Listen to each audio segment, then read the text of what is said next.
আল্লাহ বলবেন কেউ নাই, মালাকুল মাউত বলবে না আল্লাহ কেউ নাই। ইয়া মালাকাল মাউত মর, মরে যা।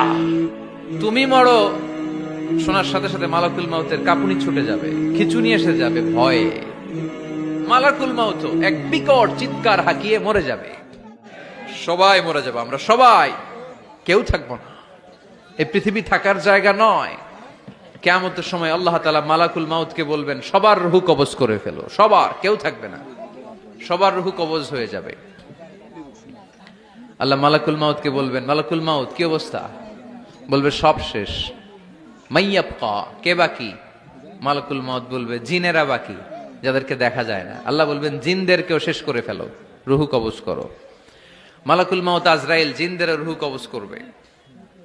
আল্লাহ এবার জিজ্ঞেস করবে ইয়া মালাকাল মাউত আখবিরনি মাইয়াবকা, এবার বলো আর কে বাকি?